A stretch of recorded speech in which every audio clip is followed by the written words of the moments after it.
Hello my friends, how are you all? Today I am going with chapter number 8 class 11 science binomial theorems VSQ. Very short questions मैं अलग अलग जगहों से लाया हूँ और ये वैसे तो छोटा सा चैप्टर है, इतना लंबा चैप्टर नहीं है। पहले आप VSQ से पहले आप उसका वन शॉट वीडियो फिर से देख लेना, उसके बाद आपको ये चैप्टर पूरा समझ में आ जाएगा। और only 15 VSQs are there from different varieties. So ठीक है, अलग अलग वेराइटीज़ के साथ हम VSQ करते, so you will crack your maths in your exam. तो चलिए first question, find the middle term in the expansion. Yes, मैंने वन शॉट वीडियो में मिडिल टर्म वाला कंसेप्ट लास्ट में पढ़ाया था, वो एक बार देख लेना प्लीज़, उसके बाद ही ये VSQ काम में आएगा। मैं हर बार बोलता हूँ, हर एक वीडियो में बोलता हूँ कि जब कभी मैं VSQ करवाता हूँ यहाँ पे, तो उसके पहले मैं वन शॉट वीडियो अपलोड करता हूँ, उसके बाद ही VSQ अपलोड करता हूँ। तो वन शॉट वीडियो में पूरा आपको 15-20 मिनट या 20-25 मिनट का जो भी वीडियो है वो पूरा आपको एक बार समझ में आ जाए, उसके बाद ही आप ये VSQ कर पाएंगे। ठीक है, so that's my point to you. Note pen लेके बैठो, ये सॉल्व करो। ठीक है, चलो मैं तो करता ही हूँ। मिडिल टर्म्स एक पहले तो मान लो कि ये 10 है, यानी टोटल टर्म्स कितने आएंगे? So total terms will be 11, यानी कि 11 ऑड है तो एक ही मिडिल टर्म है, वो हमने समझाया था पूरा कंसेप्ट। सो एक मिडिल टर्म में कौन सा आएगा? 11 प्लस बाई 2, यानी कि T6 नंबर का टर्म हमारा मिडिल टर्म होगा। अभी T6 के लिए क्या करते हैं, तो R5 ले लो, यानी 10CR, ठीक है, A raise to n minus r बी रेस टू आर। अभी इसका कैलकुलेशन करते हैं। 10C5, 10 into 9 into 8 into 7 into 6, so 5 into 4 into 3 into 2 into 1। ठीक है, 1 2 3 4 5, हम 10C5 ऐसे करते हैं। x raise to 5 upon 3 raise to 5, this is 9 raise to r तो मैंने 5 ले लिया है। अभी ये 9 रेस टू 5 है तो उसको 3 रेस टू 10 भी बोल सकते हैं, and y raised to 5. Okay, so what will be the answer? 5 2s are 10, 4 3s are 12. Okay, 4 2s are 3 2s are. Okay, चलिए, this is 3 raised to 5, यानी 81 तो है ही, 81 तो है ही। अभी बचा क्या? 9 2s are 18, sorry 9 2s are 18, 2 are 36 into 7, 9 4s are 36 into 7 into x raise to 5 y raise to 5। So इसका मल्टीप्लीकेशन कीजिए, you will get your answer exactly. The answer is 2412। ठीक है, और x raise to 5 y raise to 5। चलो, that is same as like textbook. 17th and 18th term of expansion 2 plus a raise to 5, ये हमारा first term है, ये हमारा second term है। सो जनरल टर्म क्या होएगा? 50CR 2 raise to 50 minus r a raise to r। Now I need a if 17th term and 18th term of the expansion are equal, यानी T17 T18, यानी r कितना हुआ? 16। ठीक है, मैंने कंसेप्ट वन शॉट में बोला था कि r की वैल्यू एक माइनस होती है टर्म से। 2 raise to 15 minus 16 a raise to 16, 15C 17। चलिए, 2 raise to 15 minus 17 a raise to 17। अभी यहाँ पे a बचेगा। अभी 15 माइनस 16 दैट इज 34 और ये 33, तो यहाँ पे 2 बचेगा। अभी 15C 16 फाइंड करने में थोड़ा दिक्कत है, सो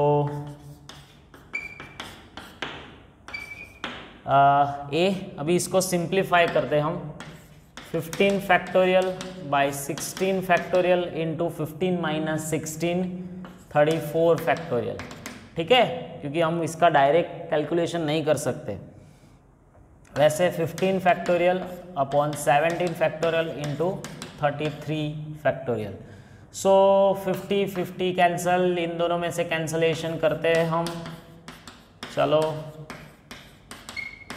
हाँ, कैलकुलेशन के लिए हर बार आप बड़े फैक्टोरियल को छोटे में कन्वर्ट करिए। So factorial will be gone. So 2/13 sorry a/17, ठीक है। So I think 72 × 34, so a = 1 is your answer. So a की वैल्यू 1 आएगी।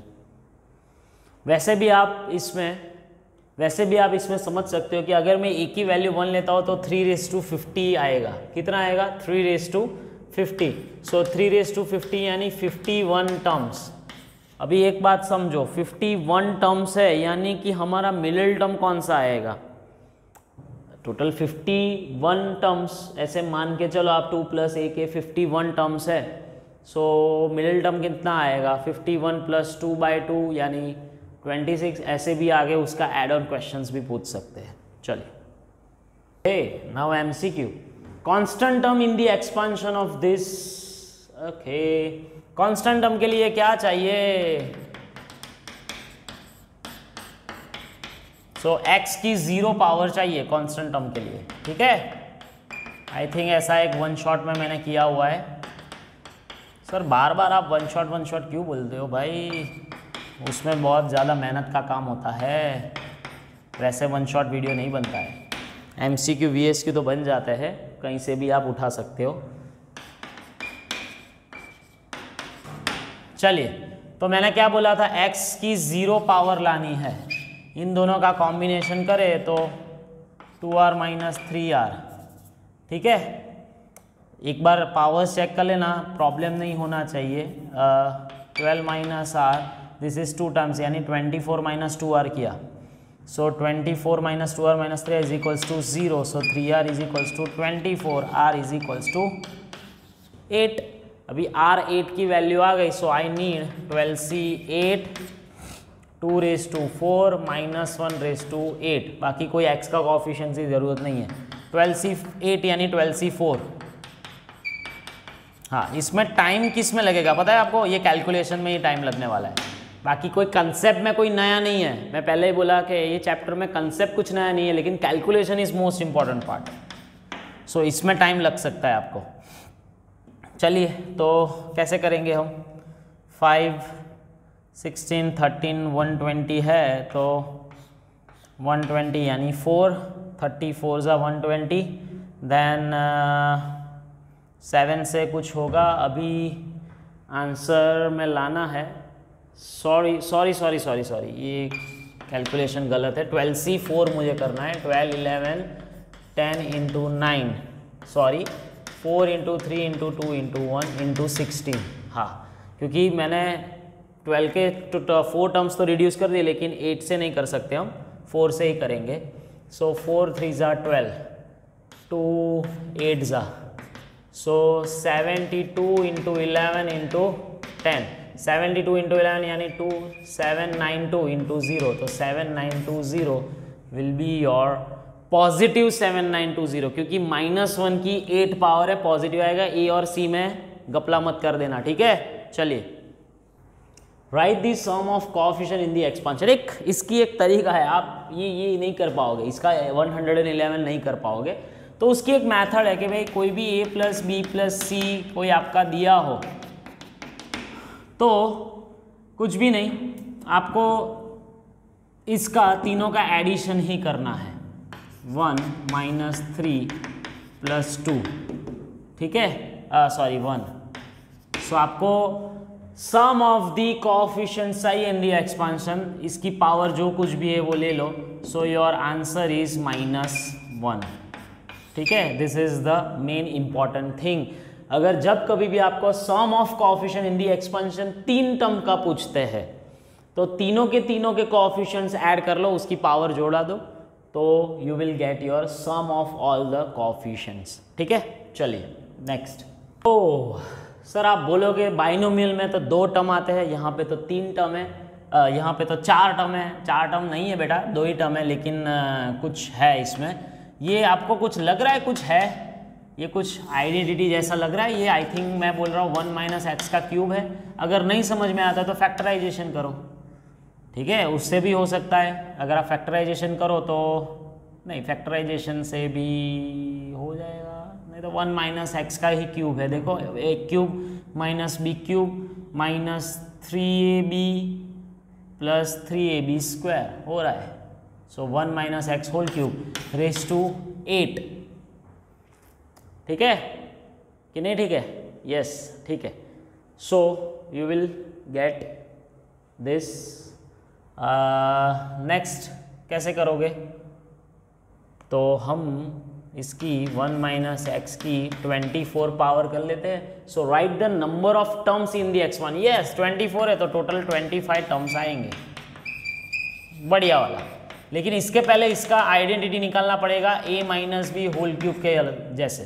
ठीक है, वैसे भी आप कर सकते हो 3c0 3c1 3c2 3c3, वही है, प्लस माइनस बाइनोमियल थ्योरम से भी हो सकता है। ठीक है, easy one, nothing to change. A and B are the coefficient of x raised to n in the expansion of 1 plus x raised to 2n and 1 plus x raised to 2n minus 1 respectively. Then write the relation between A and B. ये purely text book का sum है, लेकिन text book के सम को थोड़ा सा घुमा दिया है। एक प्रूफ का सम्स था। A and B are the coefficient of x raised to n in the expansion of। अभी आप समझो,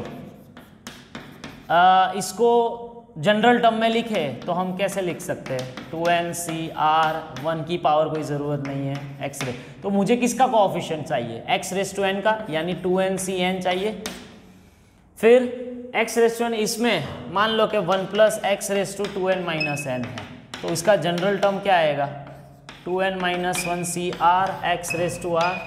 सो 2n माइनस 1 CN। तो अभी एक को a बोलो, यानी ये a है और ये b है। वैसे तो टेक्स्ट बुक में किया होगा आपने, लेकिन मैं फिर से कर रहा हूँ। This is 2n factorial upon n factorial into n factorial, ये हो गया। This is it, 2n minus 1 factorial upon n factorial, 2n minus 1 minus n, 2n minus 1 minus n यानी n माइनस 1 फैक्टोरियल। अभी मैं क्या कर रहा हूँ? 2n और 2n मल्टीप्लाई एंड डिवाइड करता हूँ। ठीक है, चलिए, तो 2n into 2n minus 1 factorial यानी 2n हो गया। अभी ये n और n minus 1 factorial, again n factorial हो गया, n फैक्टोरियल तो था, इंटू 1/2। इसको a बोलो, इसको b बोलो। अभी आप समझो, ये a है 2n factorial upon n factorial into n factorial, ये b में इतना हो गया, देखो। So a is equals to half of b। ठीक है, so this is always half of this. ऐसा हो रहा है कौन? यहाँ पे आप 2 मल्टीप्लाई एंड 2 डिवाइड कर रहे हो तब होता है। सो 2a इक्वल्स टू b। ठीक है, समझ में आ रहा है? सॉरी, थोड़ा सा चेंज हो गया, मैंने रिलेशन बदल दिया बिकॉज a/2 आएगा, यहाँ पे b यहाँ पे है, a/2 equals to b। Obviously a is the double of b। ऐसा हमने एक सम किया था टेक्स्ट बुक में कि the coefficient of x raise to n in the expansion of this is twice of coefficient of x raise to n in this expansion. ऐसा एक हमारा सम था, वहाँ से ये लिया गया है। मेरी थोड़ी सी यहाँ पे गलती होगी बच्चों, सॉरी फॉर दैट। लेकिन यहाँ पे a आएगा, a/2 equals to b। So a/2 equals to b, a is equals to b, यानी कि 2n वैसे भी दिख रहा है, 2n CN, 2n minus 1 CN। थोड़ा गलती हो गया था, सो मैंने करेक्ट कर दिया है, आप भी करेक्ट कर लेना। चलिए, last 2 digits of number 3/4, 3/400, Mentos question. Last 2 digits of 3/400। अभी किसी को लगेगा सर कैलकुलेटर में कर लूँ, चलो, नहीं तो सुपर कंप्यूटर में कर लो या लैपटॉप में कर लो, करते जाओ 400 तक पावर तक करते जाओ, आंसर आएगा तब पता चलेगा। नहीं, अभी ये तो यहाँ पे मैं चैप्टर 8 के बारे में करा रहा हूँ, इसलिए आपको चैप्टर 8 से ही करना है। लेकिन ऐसे कभी भी सम्स आए तो आप कैसे करोगे? चैप्टर 8 से ही करना है। The main fundamental is this, इसको हम ऐसे लिखते हैं, 3/400 को हम ऐसे लिखते हैं। अभी सोचो, चलो 400C0, ठीक है, 2 की पावर ही अभी लेनी है, 400C1, 400C2, 400C3, So finally 400c 402 raised to 400. This is 1. कितना आएगा भाई? 400c 0, ठीक है, 400c 0 2 यानी 800 plus 400c2 400 into 399 upon 2 into 4, ठीक है। अब करते जाओ 400 into 399 into 398 upon 3 into 2 into 1 into 8, करते जाओ करते जाओ करते जाओ। अभी थोड़ा सा आपको लॉजिक लगाना है। यहाँ पे 400 है, यहाँ पे 400 है, यानी कि उसने क्या पूछा है? सिर्फ लास्ट 2 डिजिट्स ही पूछा है, यानी कि unit place and time place. वो भी पूछने वाला भी जोरदार पर्सन है वो। तो उसने क्या किया, क्योंकि यहाँ के बाद ये स्टेप के बाद क्या होएगा? 0 0, यानी लास्ट 2 डिजिट्स ऑलवेज 0 ही होंगे। देखो आप, क्योंकि 0 0 है, 0 0 है, और भी आप स्टेप करो 0 0 का 400 तो आने ही वाला है सभी में, ठीक है। सो यानी ये स्टेप्स के बाद लास्ट 2 डिजिट्स ऑलवेज 0 0 होंगे। तो अभी क्या करना है? ये हमारे 2 टर्म में ही सोचना है, यानी इसमें क्या आया 801। अभी जो बाकी के टर्म जो होंगे वो 0 0, हाँ कुछ आगे होंगे, वी डोंट नो, 0 0 वो आगे कुछ होंगे, वी डोंट नो, लेकिन फाइनली आप करोगे तो ये 0 1 ही रहने वाला है। So the last 2 digits of 3 raised to 400 is 0 1। ये ऐसे करते हैं मेरे भाई। चलो, okay, find the coefficient of x in this is 270। Coefficient of x बोला है, सिर्फ x बोला है, यानी x की पावर 1। चलो tr+1 टर्म में लिखते हैं इसको, फिर x की पावर कंपेयर करते हैं। तो 5cr lambda raise to r 10 minus 2r minus r। मुझे कितना चाहिए? ये 1 चाहिए, ओके, क्योंकि x की पावर 1 है। So 3r equals to 9, r equals to 3। So 5c3 into lambda cube, this is called lambda cube is equals to 270। चलो 5c3 यानी 5c2 भी लिख सकते हैं, यानी 10 ही होगा। ओह, ये तो बहुत इजी है यार। Lambda cube is equals to 27। So lambda is equals to plus और माइनस 3 नहीं रहेगा बाबा, only 3। So this is your answer. 5th term of expansion है ना, बढ़िया सम्स। आई थिंक ये आर डी शर्मा का सम है, आगे इसके आगे वाले भी आर डी शर्मा के ही थोड़े बहुत लिए गए हैं। If the 5th term of expansion does not contain a, समझो समझो समझो समझो, does not contain a यानी कि कांस्टेंट टर्म चाहिए मेरे को भाई। इनडायरेक्टली पूछा गया है कि does not contain a means what? Indirectly. चलो a raised to -1 raised to r। चलो so n minus r 2/3 minus r. तो मुझे a की पावर 0 कर दो। n 5th term of expansion, okay, 5th term of expansion यानी कि t5 है। सो r4 दे दिया है भाई, r4 दे ही दिया है। ऐसा ही हुआ ना, n की वैल्यू फाइंड करनी है, थोड़ा अलग वाला समय है ना। चलो so n minus 4 is equals to 0 हो गया। सो 2/3 3 इंटू 4/2 यानी कि 6। So n equals to 10। The answer is option number C। मजा आ रहा है? Hope you are doing well in this chapter. Find the 5th term from the and। ये word पकड़ना है भाई।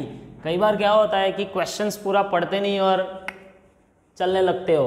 फ्रॉम द एंड पूछा है मेरे भाई, तो आप ये सोचो फ्रॉम द एंड है, यानी r की वैल्यू हम कंपेयर करें। लास्ट वाले टर्म में क्या होगा? r 9 होगा, 9, फिर r डिक्रीज करो 8, फिर 7, फिर 6, फिर 5, 1 2 3 4 5, यानी r की वैल्यू 5 हुई।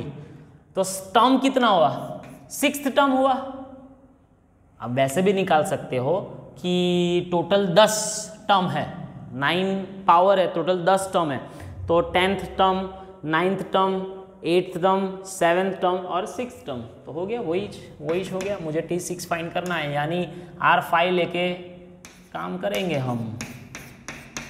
कैसे पूछते हैं पता हो गया, अब पता चल गया आपको? हाँ अरे भाई हाँ, 9C5 यानी 9C4 भी लिख सकते हैं ना। चलो जो दिक्कत है वो कैलकुलेशन में है भाई। 4⁴ x⁴ 5⁴ 5 -5 की 5 पावर यानी माइनस ले लो मारे भाई, ठीक है। VSQ इसलिए सॉल्यूशंस थोड़ा हम अपने हिसाब से करेंगे। ओके चलो 4 2 8, 3 3 9। चलिए अभी ये 2 की 4 पावर इधर को थोड़ा कर लेते हैं हम। 21 × 6 126 माइनस फिर 4 की 4 पावर है यानी 2 की 8 हुई, 1 1 5 बचा, यहाँ पे x नीचे बचा तो ऊपर 5 नीचे x, 2 की 8 और 2 की 5, सो ये कितना हुआ 8 और 5/x। चलो 126 × 40 कर लीजिएगा, you will get your answer and the answer is -156 5040। ओ ठीक है, अगर MCQ पूछते तो 7 फैक्टोरियल भी बोल सकते थे। चलो find the term independent of x constant term. Hint दिया हुआ है, इंडिपेंडेंट ऑफ x यानी कांस्टेंट टर्म। सिंपल यार, 9CR। ऐसे वाले सम्स तो आप जीत पाओगे सबसे। सो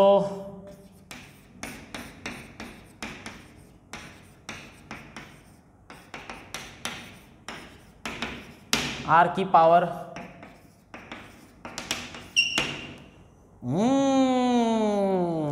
कुछ तो गड़बड़ है भैया।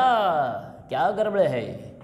नहीं पॉसिबल है, कांस्टेंट टर्म मिलेगा ही नहीं, कांस्टेंट टर्म नहीं मिलेगा। अरे भैया देख लो, क्योंकि मैं भी ये सोच रहा हूँ। वैसे तो देखो मैंने किया 9 - R, x की 9 - R पावर x⁻⁴, सो 9 - R -R, so natural number नहीं है। और वैसे भी आप चेक कर सकते हो क्योंकि इसकी पहले 9 पावर आएगी, सो इसकी कुछ नहीं, फिर इसकी 8 होगी तो उसकी 1 होगी। कभी भी ऐसा नहीं होगा कि दोनों की पावर सेम हो जाए और आंसर 1 आ जाए, x की पावर कट हो जाए, ऐसा पॉसिबल ही नहीं है इसमें, इसलिए कांस्टेंट टर्म नहीं है। ठीक है, ये भी ऐसे भी समझ सकते हो। Coefficient of x² and x³ in the expansion of something are same. चलो पहले इसका हम जनरल टर्म बनाते हैं। 9CR, ये तो बनाना ही है, इस पे तो बहुत सारे सम डिपेंडेंट है। AX⁻R, सो मुझे किसका कोएफिशिएंट चाहिए भाई? x² एंड x³ का, यानी एक बार 2 लिखो, एक बार 3 लिखो, यहाँ पे एक बचा, 9 - 3 6 और ये 7, ये तो ये 3 यहाँ पे बचा। 9C2 डायरेक्ट भी कर सकते हो, 9C3,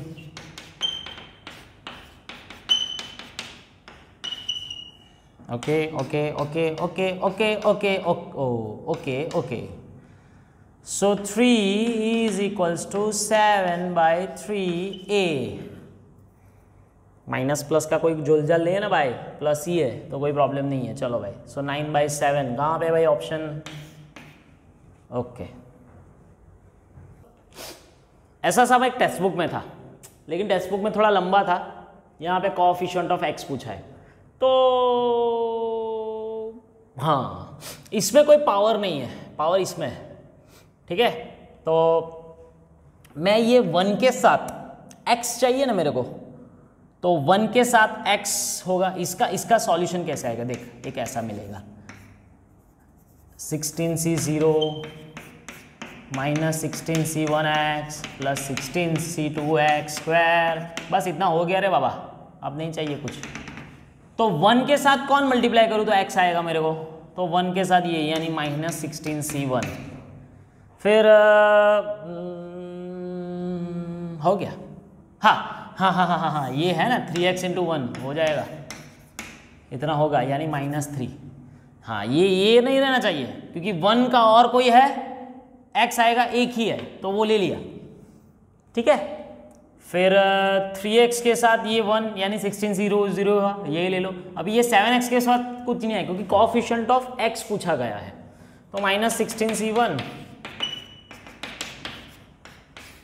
ठीक है, माइनस में ही आएगा आंसर, यस, ठीक है। चलिए, plus 4th term and r-2th term, देख रहे हो, समझ रहे हो, ये इसका टर्म 2r + 4th टर्म बोला है, तो मैं कैपिटल R में कन्वर्ट कर देता हूँ। फॉर्मूला हमारी ऐसी बनेगी NCR a⁻n−r, क्योंकि यहाँ पे हम स्मॉल r नहीं ले सकते, इसमें ले लिया इसलिए। सो इसका r कितना होगा, एक कम 2r + 3, और उसका कितना आएगा, एक कम यानी r-3। कई बार गत्ते कर लेते भाई, r-1 लिख के आ जाते। सो कोएफिशिएंट कौन हुआ, यही, बिकॉज 1 + x⁻18 है। सो NC यानी कि 18c 2r + 3 is equals to 18c r-3। तो इसके दो केसेस कौन से, हाँ, कॉम्बिनेशन वाले सम्स में किए थे हमने VSQ में, तो R 6 भी हो सकता है, और दोनों का एडिशन 18 भी हो सकता है। फिर से समझ लो, ये जो टर्म है उसका मेन R एक कम होएगा, वो मैंने बोला था 7th टर्म है तो R 6 होएगा, वैसे किया है मैंने। इसका r-2 है तो एक कम लगेगा, तो कोएफिशिएंट्स के लिए इक्वल ही है, तो मैंने कंपैरिजन किया और दो केस निकाले। सो 3r, this is -6, sorry, not possible, ये नॉट पॉसिबल है। सो यहाँ पे 3r = 18, सो r = 6। अभी क्वेश्चन क्या पूछा है, find the value of r। Okay, आ गई r की वैल्यू, ठीक है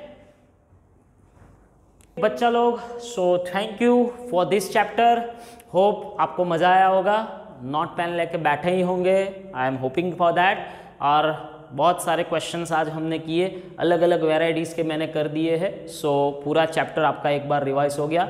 फिर से अगर कई बार आपको देखना है तो रिवाइंड करिए, रिपॉज मीन्स के पूरा रिपीट भी कर सकते हो आप, पॉज भी कहीं लगे आपको पॉज करके आप देख सकते हो। आपके लिए ये वीडियो परमानेंट वीडियो अब मैं अपलोड करने वाला हूँ।